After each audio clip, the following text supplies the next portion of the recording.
Hello, you beautiful degenerates, and welcome to Links and Locks, the Action Network's golf betting podcast presented by Bet365.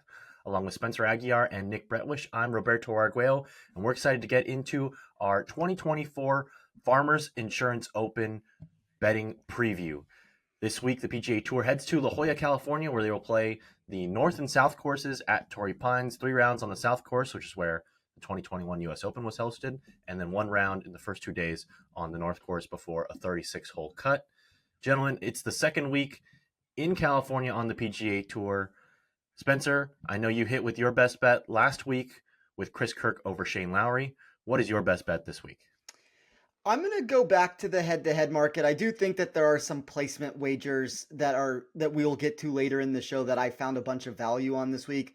I'm going to go with a little bit of the safer route here. I'm going to say Ryan Fox minus 110 over Billy Horschel.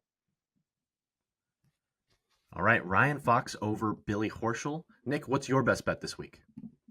Staying in the matchup market, which for me is new, so take that with a little bit of caution, but Adam Svensson over Emiliano Grillo minus 120. All right, going with Svensson. And my best bet, I'm going to take a shot on Steven Yeager, 54th or better this week at the Farmers Insurance Open. But first, Spencer, jump into why you like Ryan Fox in your matchup bet. I thought players like Meronk, Fox, the rest of those DP World Tour players seem to be undervalued in the market, probably because of their lack of success that they've shown on the PGA Tour. I'm not saying that every matchup is going to present value with those names that they're involved in. It's far from that answer that I'm giving, but I did have an edge when directly attacking Billy Horschel inside of a head-to-head bet. I didn't have a golfer in my sheet who had a bigger mispricing than Horschel when I dove into names with an entire return of stats. I think his 2 made cuts in the last 3 years for him at this tournament boosted up this price that we got a little bit, and it looks fine on the surface. But when you really dive into what he did during those made cuts, I'm not so sure that I necessarily trust the profile. It came from a golfer who lost off the tee and with his approach during all 3 of those starts. I'm kind of under the belief that the heavy rain in the area is going to hurt his lack of distance and the poor proximity data that he brings to the mix, which if that's going to generate this fade appeal in one area and then this quality profile in Fox, that is kind of what my model is looking for. And just as an interesting nugget to throw out there, and we'll move into Nick's pick from this, the second head-to-head for me that I was considering that I did not get to was Nick's pick. So I'll let Nick talk about that a little bit, but I also like where Nick's at there. Hey, all right. The matchup god signs off on my pick. I love that. All right.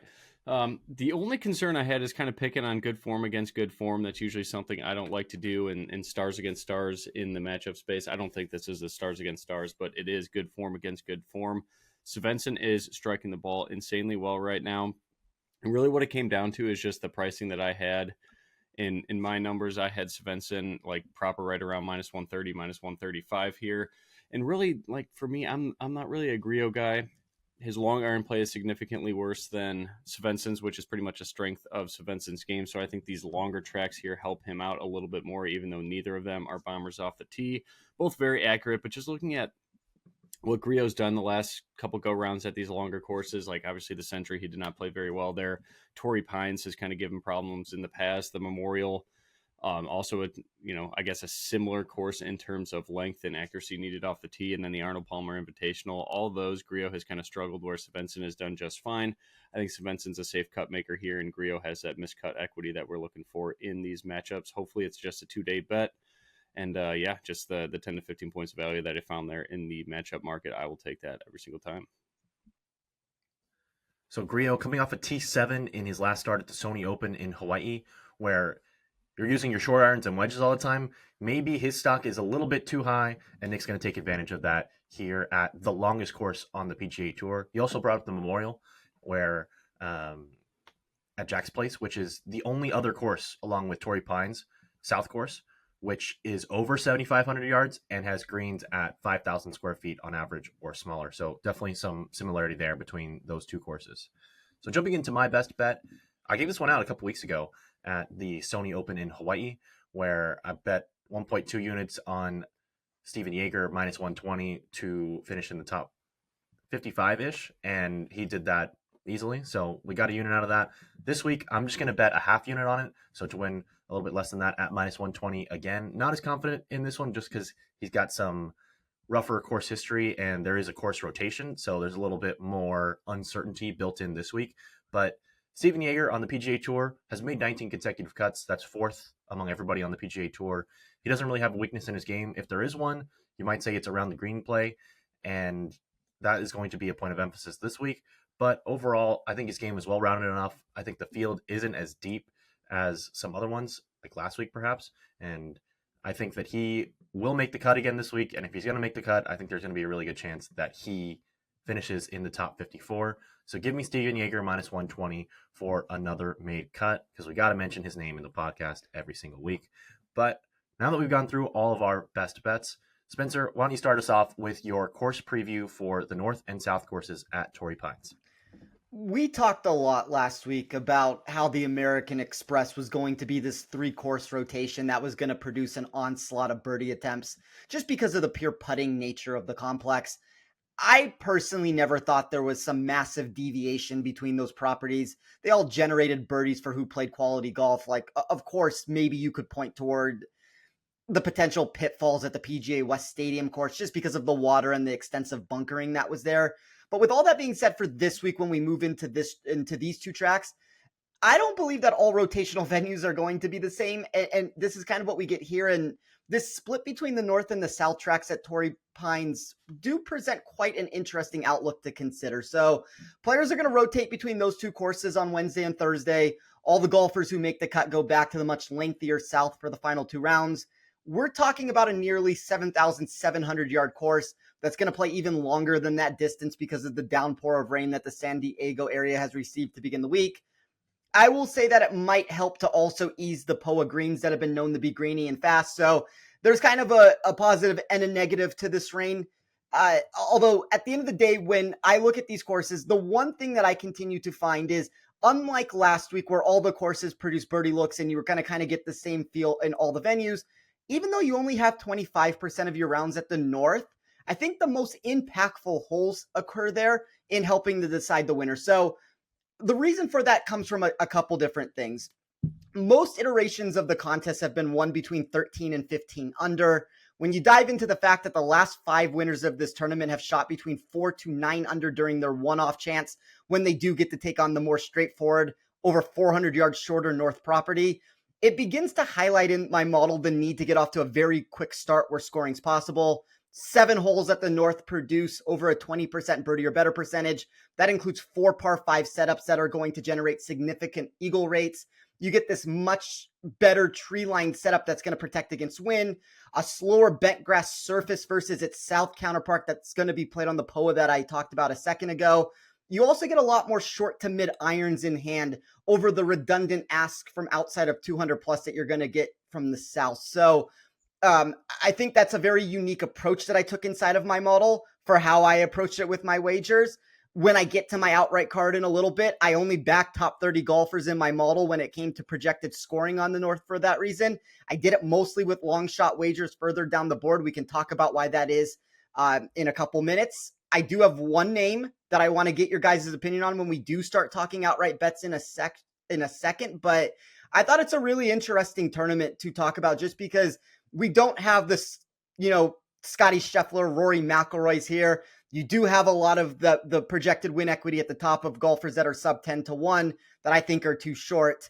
I'm sure Nick can give you the answer of why Cantlay is too short now, and he has his own reason behind it. But that's just kind of my mentality. It doesn't mean that those players can't win, but the prices are just shorter than I would ideally like.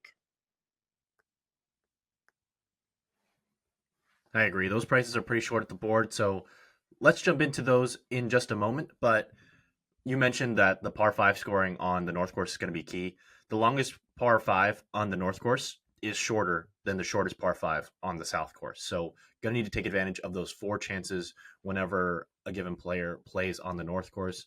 Oftentimes we'll see somebody go 7-8 under par on that course and then fail to make the cut or fail to play under par on the South course because it's just such a different challenge. But you mentioned those bent grass greens also going to come into play on the North course.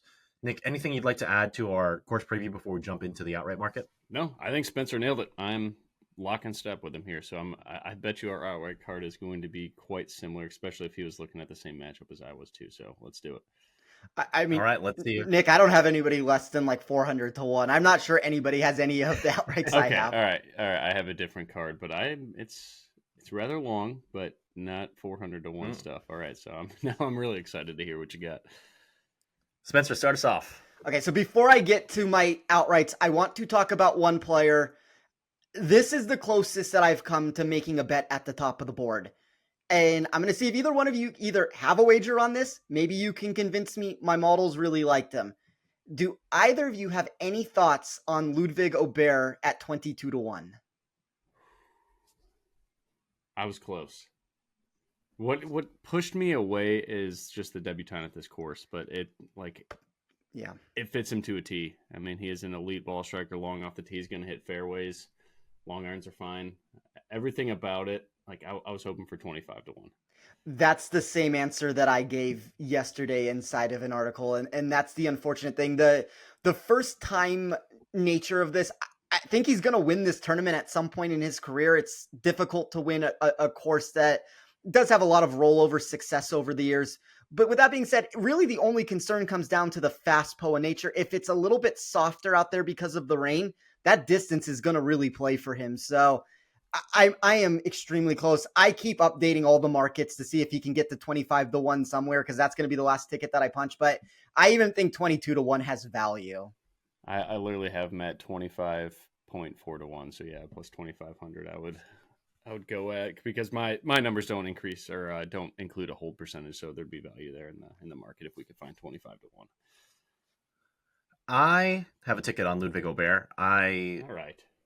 Really like the distance. I like that the approach play has been established as a strength of his, gaining strokes on approach in his last 8 consecutive tournaments. That goes back to late August. And around the green play, I think, isn't a weakness. I don't know that it's a strength quite yet, but it isn't a glaring weakness for him. And we actually haven't seen him play on POA greens, I believe, or at least anywhere with data. So that is a bit of an unknown for me.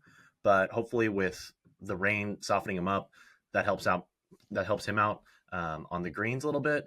And we know that he can get hot with the putter. And given how he kind of ran away with the tournament at the RSM Classic, gained almost 4.5 strokes per round, I think the winner of this tournament is going to be someone near the top of the board. And I want to take a chance with him, given that there might be some uncertainty because he hasn't played before. And I think I'm getting a bit of a quote-unquote discount because, like you guys said, I agree that this is a course he's absolutely tailor-made to win at some point in his career, and I don't want the train to leave the station before I have a ticket. Well, I will update this. I just looked at the market. Somebody out there just moved it to 25 to 1. So I will make that my official addition, and I'll get into my outright card right now. So we will say Ludwig Aubert 25 to 1. Shop around to find that price. Other than that, I only have one name that's sub 85 to 1 for me. I did start with Sahith Theegala at 35 to 1. You could have found better in the market if you got this early on Monday. My model pushed him into the top 5 for projected scoring at the North Course when taking that ceiling outcome from each golfer. I think his erratic nature off the tee isn't quite the detriment that we see at other PGA Tour venues. And then the 26 spot increase in projected weighted tee to green production only furthered this narrative for me of why he has posted results of 4th and 25th here during his 2 attempts. Kind of talked about this during the fall season. He got a weighted boost inside of my model for weighted proximity at the Fortinet that gave him an 87 spot improvement. While we don't have quite as large of an amount here, the 56 spot disparity could be good enough for him to add a second title for him in the last handful of months. I think it was a good price for him with a skill set that fits these courses. This is kind of where things get off the rail for me a little bit here. I took Robert McIntyre at 350 to 1. I fell for this last week. I'm going to do it again at a course that does feel better suited for his skill set. McIntyre's top 30 grades for weighted proximity when taking on both courses and a scrambling game that more or less for me kind of mirrored what I had statistically from Minwoo Lee. Presented a long shot option with a high ceiling. I thought it was interesting. Like the market loves and bettors love Min Woo Lee this week. I was probably more inclined to bet that if it was in the 30s. I think the softer conditions might hurt him a little bit. Still like him, top 10 player in my model, but I'm kind of trying to find that profile here at 350 to 1. He doesn't have quite as much distance, but a great par 5 score. I took Taylor Pendrith at 125 to 1. Pendrith burned the entire industry as one of the trendy wagers at the American Express. My model had him 51st for that contest to go along with a negative trajectory for upside. I was kind of surprised to see him miss the weekend since he had delivered 4 top 15 finishes during his 5 starts before last week. But I think this is a natural buyback spot for a golfer with distance and quality long iron proximity. I took Jonathan Vegas at 400 to 1. Vegas missed the cut on the number last week. He was been solid at Torrey Pines over the years. Even if you look at his first start of the year, he only missed it by 2. 6 top 39 finishes in his previous 9 attempts at this tournament. That presented an intriguing return for a golfer who can hit greens in regulation as consistently as anyone in the field. And then for my last wager, it really came down to one of 3 names of how I wanted to build this. And now that I added Aubert to the top, I think the Højgaard route is going to get pushed to the side, and I'm not going to go that route. My numbers really liked Højgaard this week. But it was Højgaard, Bo Hostler, Akshay Bhatia. Those were the 3 names that I was trying to figure out how to round out a card. I went with Akshay at 90 to 1. He experienced massive shifts in a positive direction for me when faced with a fast POA surface over his baseline putting. He did the same exact thing on similar green complexes that he's going to see at the North Track on Thursday. The ball striking is always elite for him, so if the putter can be better than anticipated, I think that raises the ceiling here for a 90 to 1 golfer to where I'm kind of just trying to take shots down this board. I know that's a very trendy route that people are taking this week because of, there's been a 500 to 1 winner. You had an amateur one. You had a 200 to 1 winner. I think that's usually more so bets get pushed like in the wrong direction here. But for whatever the reason is, my model did seem to find value because it had no value at the top of the board. So kind of these names further down the board that have, a quarter of a half of a percent of win equity for me that were at 400 to 1 was kind of the direction I was trying to go. I think they're very small edges, but that's the upside that I'm looking for on a cheap route there. I like it. Nick, I'm going to jump in here because I've got so much overlap with Spencer on the card. Yeah. I've got Aubert. I bet Theegala at the Century. We don't need to talk about what happened there. I've got him again here. I think that this is a course which is unlike many on the PGA Tour in that if you get to 15 under, you got a really good chance of winning. Unlike last week where there was a pro-am for the first 3 rounds and the pins were by necessity in an easy, very accessible spot on each green, which I think is kind of an abomination for a PGA Tour event. Really only got 1 round of PGA Tour golf last week, and that was on Sunday when they had pins in actually challenging locations, which is super key on a Pete Dye golf course. But anyways, this week, I want somebody who can go low when scoring conditions are tough. I think Theegala is someone who can do that. He's not necessarily a safe player, but on a course like Torrey Pines, which is super long, we've established that it's the longest course on the PGA Tour. It's not super tree-lined, so his driving accuracy and his lack of driving accuracy and his strong short game, or his lack of driving accuracy, won't be penalized. He is long enough that he can kind of bomb and gouge this. And if he does get into trouble, he's got a world-class short game, and his putter can also ignite at any moment. So I like that he has multiple different paths to contending this week, whether his driving accuracy is really good like it was at the Century, but at the Century, it's almost impossible to miss fairways. He said he was striping it really well off the tee. So hopefully that continues this week. We know he missed the cut at the Sony Open, but very different track. And I think that is why we're getting a better number on him than someone like Min Woo Lee, who I was intrigued by. But with Min Woo Lee 27 to 1 and Theegala at 35 to 1, I think Theegala's a better golfer right now, and I think he's a better fit for this course. So I got him at 35 to 1. We mentioned Aubert at 20 to 1, which I got him. So maybe I'll have to take a peek and find 25 to 1, get a little bit more on him. I also have an outright on Bhatia. I think that he has become a much better putter than he was throughout last season, and I don't think that's necessarily priced in, and I love his upside as well. And then I'm going back to my bread and butter with Taylor Moore, 120 to 1. His long iron numbers have always been solid. That's why we bet him outright at the Valspar. And his putter can also get really hot. He hasn't necessarily had as much success on POA greens, but with this being his 3rd time around the track, I think he'll have some success this week. And he's just somebody who could light up the North Course and stay steady. Doesn't really have a huge weakness in his game. So at 120 to 1, I'm going to take a nibble on Taylor Moore as well. A little bit more aggressive outright card than I've had in the first couple weeks of the season, but I do think that you're going to need to be a big time player and ball striker to win this week. So without further ado, Nick, who you got on your outright card this week? I'm also in on Batia. I got it at 100 to 1, and that is out there in the market, depending on what state you're in. I fell for Sanjay, 22 to 1. Well, my numbers, I have him at 20 flat. So at the top of the board, he and Aubert were also my biggest edges. So I will go find the 25 to 1 and follow on Aubert. I took Daniel Berger at 80 to 1. It looks like that is now down to 65 and 70 to 1. I still think that's kind of a trap, but I'm just going to buy in that he's ready to go. I mean, the guy is, I think he's from Jupiter, Florida, right? So he plays like with all the top talent in the world all off season. I think that he was ready to go. I think it's a great track for him to kind of make his debut at, or his comeback at last week. Everything for me, numbers wise, distance, accuracy, it was like Daniel Berger of old. So I'll go back to him. Great course history here. I did take a shot on Davis Thompson, 150 to 1, and Austin Eckroat, 175 to 1. I think Eckroat is probably burning money trying to take him to win this tournament. He's probably more of a cut making type of guy. And if it's going to be raining throughout the week and make this course a little softer, I think the distance will hurt him a little bit. He's got a soft spot in my heart after what he did this weekend on the DFS side of things. And then one guy, I got room for one more, like 70 to 80 to 1 range guy. Are you guys okay with Hideki Matsuyama?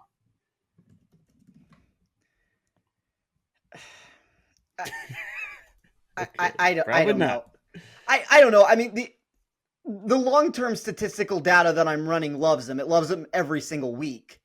I mean, he's great on these courses that provide. He was in worse form coming into this tournament last year and still managed to score. I think he had one really bad round that kind of took him out of contention, but he's good here.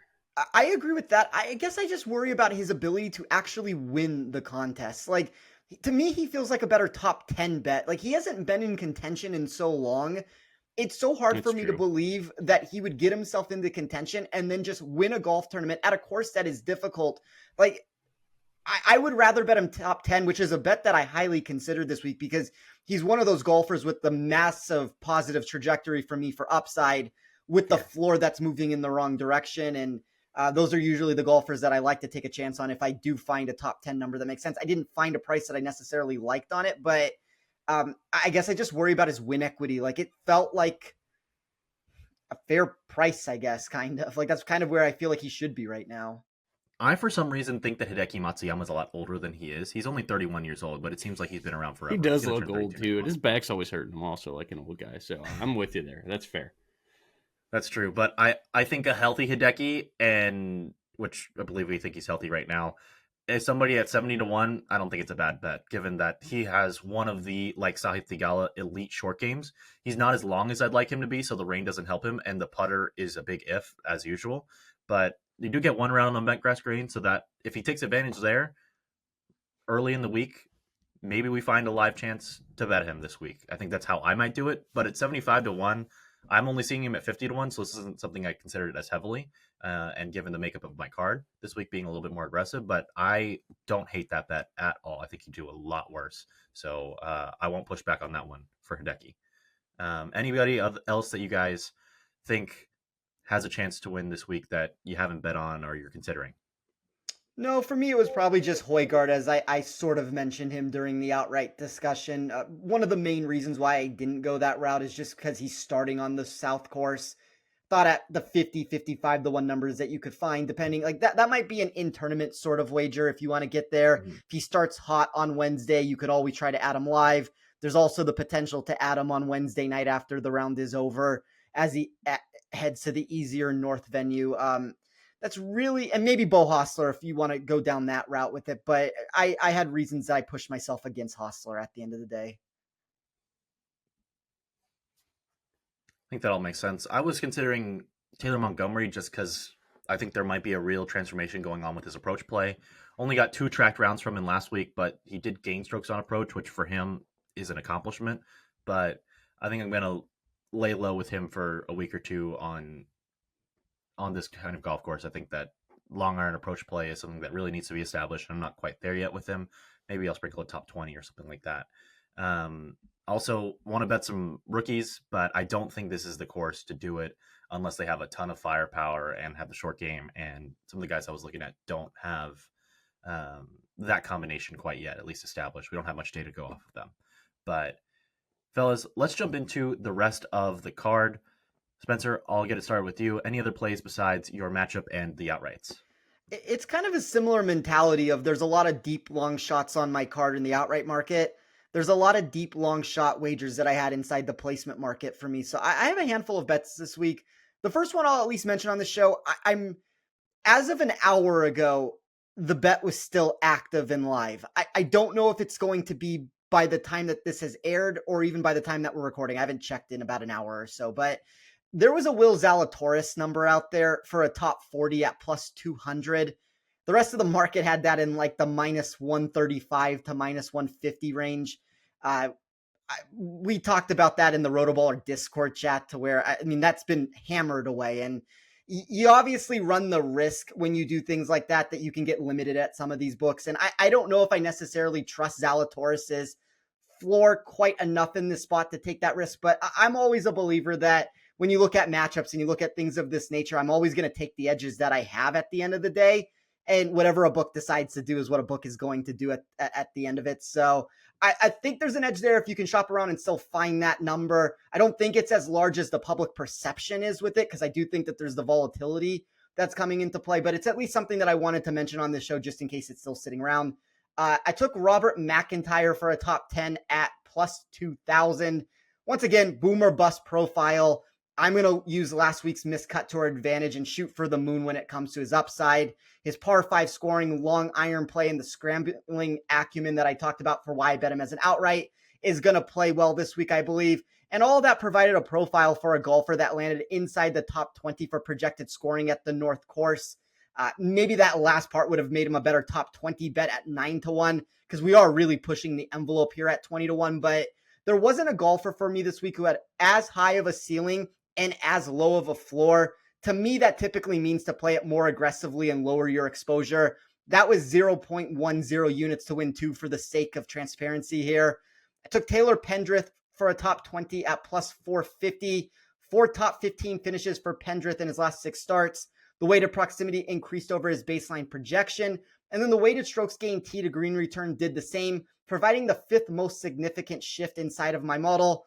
The other 4, Zalatoris, who I just mentioned, Robert McIntyre, who I have all the bets on, Sam Ryder, Nick's boy Davis Thompson. I think that's why he's an intriguing bet this week in different iterations of this market. I couldn't figure out where I wanted to land on him, but I think he's a savvy, sharp play this week. I took Joseph Bramlett, top 20 at plus 750. That's going to pay ties in full. I don't love the form that he's bringing to the event this week, but Bramlett has 2 top 20 finishes at this tournament during the past 3 years. A lot of that stems from the driving distance and long iron proximity that he does possess. It's easy to understand why he's made all 4 cuts at the event since 2022, and long courses have always given him the best upside that he possesses. And then to round this out, I'm going to bet Jonathan Vegas top 20 at plus 900. If you add all those wagers together outside of the Zalatoris bet that I talked about, it's 0.55 units. Like, I don't expect all these bets to hit. I'd be very happy if one of them hit, but this to me is the way to get cheap exposure to this tournament. Try to take some long shot options inside this top 10 and 20 market. Vegas is just starting to show the signs that I talked about of recovery from the poor 2023 that plagued him by injury. At his best, he was a golfer who generated 6 top 40 finishes at Torrey Pines in 9 attempts from 2015 to 2023. So I'm going to bet on that long-term profile and then hope the ball striking shows up again for a venue that he has historically loved over the years. So it might be a nice buy low spot for Jonathan Vegas. I like those picks, Spencer. I like getting aggressive with the top 20 plays on guys whom many aren't thinking about in the outright market. And I like those numbers you got too. I think I'm going to tell you on the Joseph Bramlett one. I've also got a Kevin Yu 4-1 for top 20 where ties are paid in full. So I like his upside as well. I don't want to I told you that I thought somebody at 30-ish to 1 or shorter is going to win this week. So I like that I can get Kevin Yu in contention and maybe get a double dip. Nick, any other plays you got on your card this week?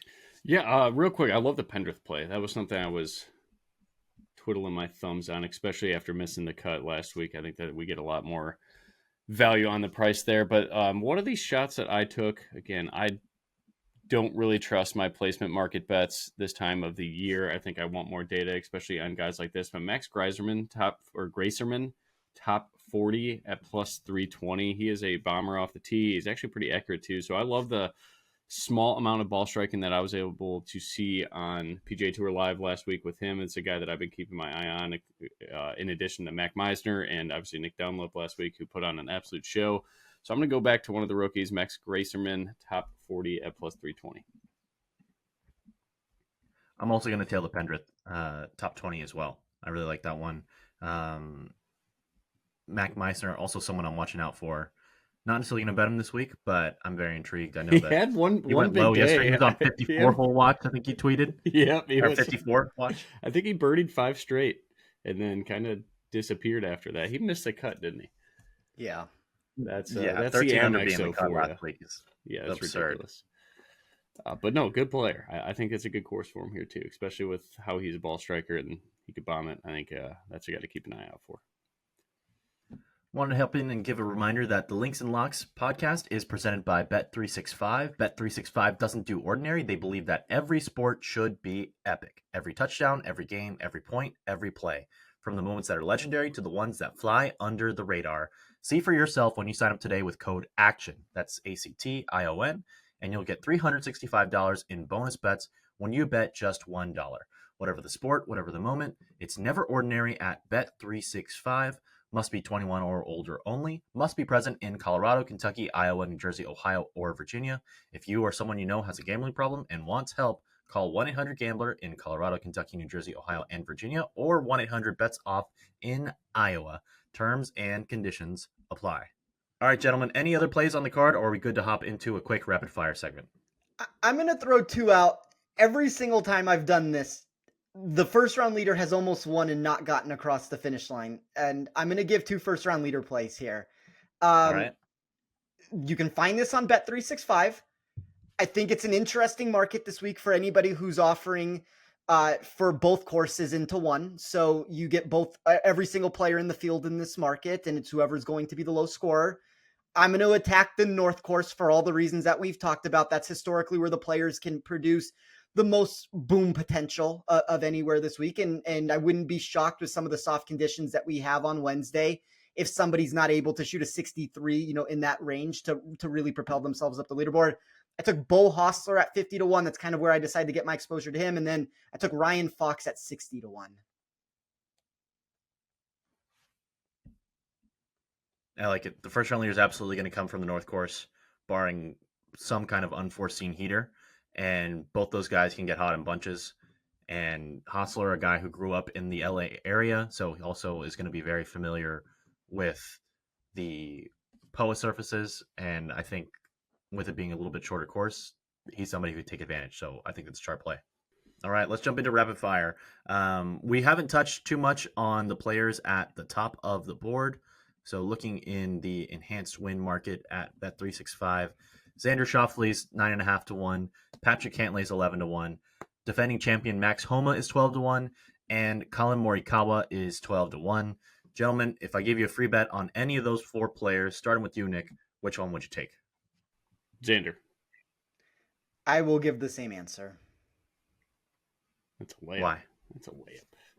It's always Xander for me. That's my reasoning. Yeah, I mean that was like the most certain thing that Nick was going to give the Xander answer there. I think for me, Xander's one of those golfers. If you look at what he has done at Torrey Pines, there's a lot of pressure on him when he started early in his career, being a local from the area, and he didn't necessarily produce the results that you were hoping to see. And recently, if you look at the last 3 iterations of what we've gotten from him, 2nd, 34th, 13th, we're starting to see some of that upside come in the mix. The current form, I mean, he's made 36 consecutive cuts, 36 or 37 consecutive cuts on the PGA Tour at this point. the lack of upside is always the concern because he seems to have one round where everything falls apart on him and he doesn't end up winning the title. But I actually think he's the deserving favorite in this field. Like, there's win equity concerns for me with every single player that's probably not named Max Homa from this section. Like, Morikawa's been a little bit boom or bust for me. I think you had him too, Roberto, right at the Zozo? Yes, I did. Yeah, so we both had him at the Zozo. We kind of like, that was the one time I've bet Morikawa in my entire career of betting, it seems like. But this is a good course for him. Like, the proximity numbers are going to look great. I always worry a little bit about the around the green game, and if it's wetter conditions, I think it hurts him a little bit. Cantlay's that boom or bust commodity that I don't really know what to expect at this point, but that number is just far too short. Like, the form doesn't look good enough for a price tag that we're getting, and I'm going to be out on him for that reason. I mean, I'm out on all these prices of where they're at, but I think Xander possesses the actual best upside to win this contest if one of these four are going to. Yeah, I think Colin Morikawa contains the highest floor, but I don't know how high the ceiling is, and the short game and putting are a question mark. And if he was a little bit longer off the tee, I think it would be perfect. But I have to agree with you guys that Schauffele makes a lot of sense at 9-1, but not going to bet him. Looking into the next range, we have Aubert, whom we all touched on. Nick has Sungjae, so we'll jump past him. Tony Finau, Spencer, I think you might have bet him at this tournament last year. He's 27-1, along with your boy Jason Day, and also the hot new commodity on the market, Min Woo Lee, 27-1. We'll throw Keegan Bradley in there at 30-1 as well. So if I gave you a ticket on one of those four guys for free, which one would you take, Spencer? I have to be honest, Roberto. So I started producing content at this tournament in 2017 or 2018. And I have bet Finau in a written article every single year throughout that entire run. This is the first year I do not have a Tony Finau ticket. So if he wins this contest, the 1 year I don't have exposure to him, I always, like in the first article I wrote, my whole thing was Finau at some point in his career will win the Farmers Insurance Open. He will win at Torrey Pines. And we haven't gotten that yet. The course history's been magnificent. Like, even if you just we'll look at the last 5 years with it, it's 4 top 13 finishes. That 2022 missed cut, the noteworthy thing there is it seemed like everybody missed the cut. Like every single player that has good course history missed it that year. So I kind of threw that out when modeling, but I'm a little bit afraid that this is the week that Finau finally puts the putter together. He showed a little bit of that on the weekend to where he stormed up the leaderboard from barely making the cut and ends up finishing in the top 25 of the American Express, but it's going to be Finau for me. Echo. No, Jason Day. Wow. Day would be my second choice for whatever that's Jason, worth. I like Jason Day here too, but I think Tony Finau, it's coming around. Every part of his game is trending in the right direction here. And I think the top of the board, I think he deserves to be right there at the top of the board. I just can't get around on the putter with him. But I really like Jason Day. I know that whereas a lot of people don't like putting on Poet, Jason Day can do it exceptionally well. He's one of the people who I think has upside, whom I wanted in that 35-1 range and just missed. I also really like Keegan Bradley. I think that he is a cheaper Colin Morikawa in that I think his approach play is really solid. It's going to give him a really high floor this week. I bet him, and he finished second the last time I bet him, so I don't necessarily want to catch the falling knife here when I bet him at 55-1 in a worse field, and now he's 27-1 with all this elite talent up the board. I just don't love that. If you want to do a one and done play, I think he's somebody whom you could consider. I'm kind of between him, Aubert, and a couple other guys right now for this week, but I like those two. And Min Woo Lee, I think, is interesting. We don't have as much data on him, with him only playing, I think, 13, 14 PGA Tour events last year, but he has everything in the bag, and I think this could be a course where he separates, shoots 3-4 under par a day, and is right there in contention. So these are all guys whom I'd consider betting live if the opportunity arises with them playing steady golf on the first day of the South Course or making a move on Wednesday, because the tournament starts on Wednesday at the North Course as well. Jumping into the next tier of guys, we've got Eric Cole at 37-1. He has just been the model of consistency on the PGA Tour recently outside of Scotty Scheffler. Sepp Straka's 45-1 along with Harris English. If I gave you guys a ticket on one of those three guys, English, Straka, or Cole, Nick, which one would you take? Oh, man. My numbers really like Straka. I think that's probably where I'd go. I worry about the around the green. Give me Harris English. Spencer? I'll say Eric Cole. I mean, Eric Cole has just been so consistent for the last handful of months.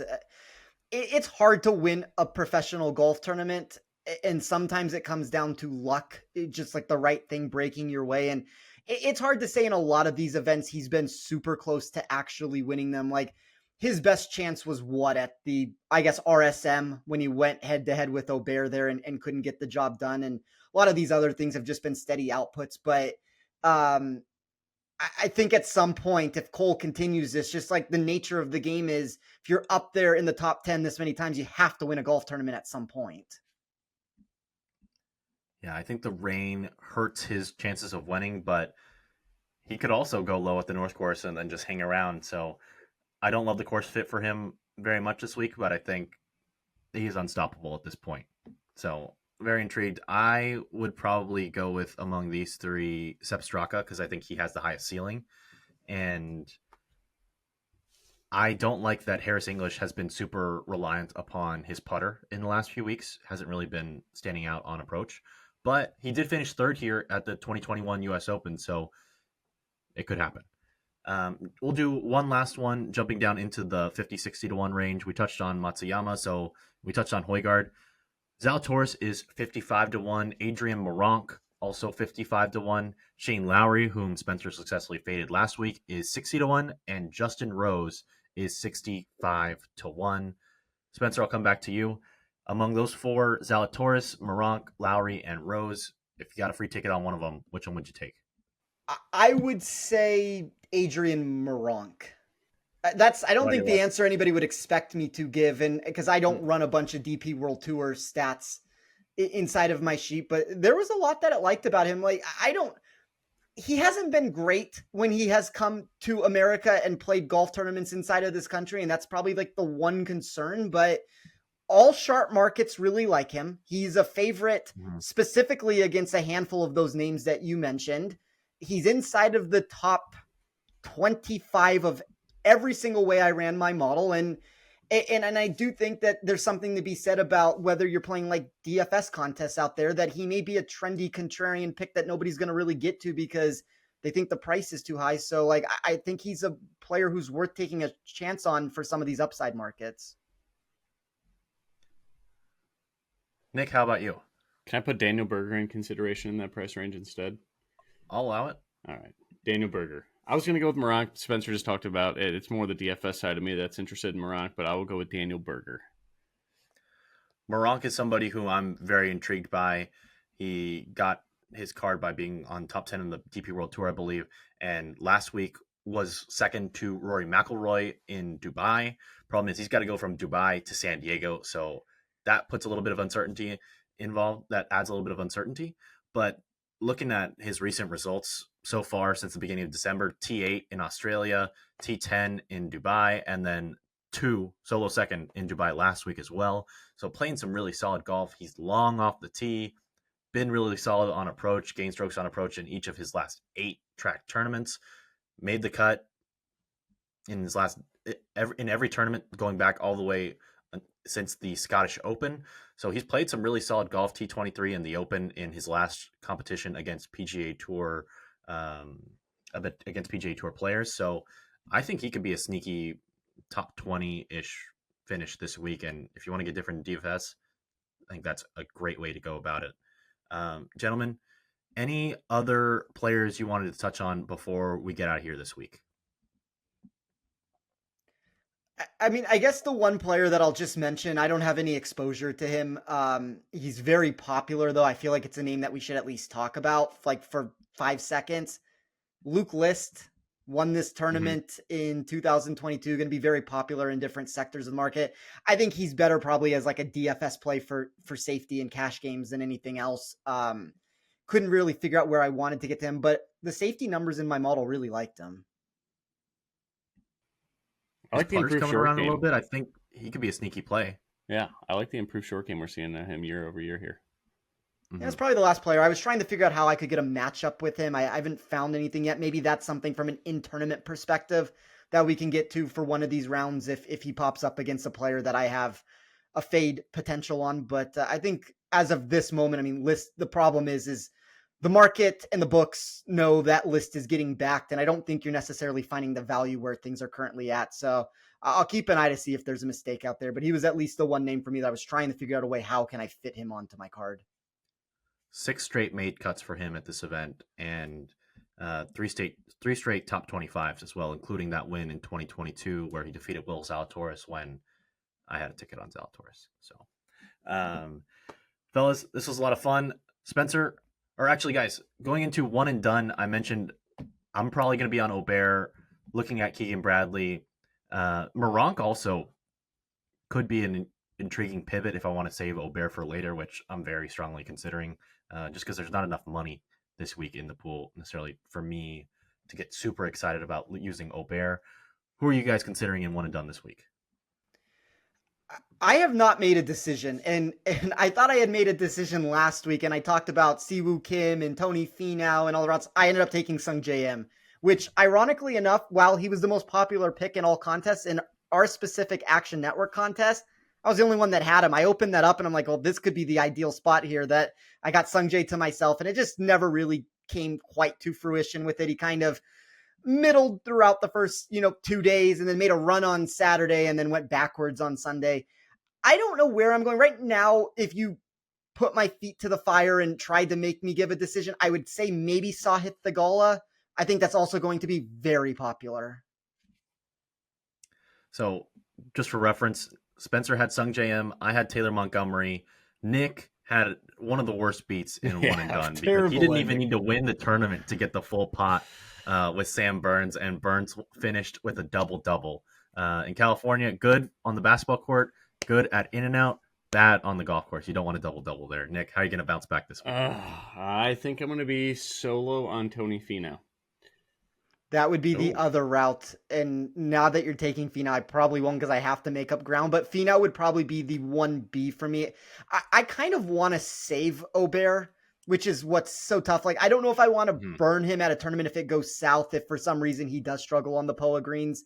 I think Finau is an interesting secondary option there. I'm with Roberto. I just think it's 30-1 or shorter golfer that wins here, and I don't think Finau will have high ownership in one and done, so I'm going to go with him. I think Aubert, again, it's the debutante thing that scares me a little bit, so I'm going to wait for him, and I'm going with Finau. I know we can get it done here. Everything's trending. It's time. Jason Day, that's the third name I want to throw out there. I think Day has legitimate consideration here. Okay, we know he has great course history. He's won here before. Spencer, where can we find your work the rest of this week? A little bit different with the tournament starting on Wednesday. Yeah, so you can find me over on Twitter at TeeOffSports. You can get my model over at Rotoballer to get any of the stats that I talked about here. As soon as we get off from here, I guess Nick and I will be recording Better Golf podcast. From there, I will be writing my Action Network article to dive into where some of the sharp movements have occurred over the past 24 hours in the outright market. We'll see if there's any value to be found in the space there. So that will come out on Tuesday night.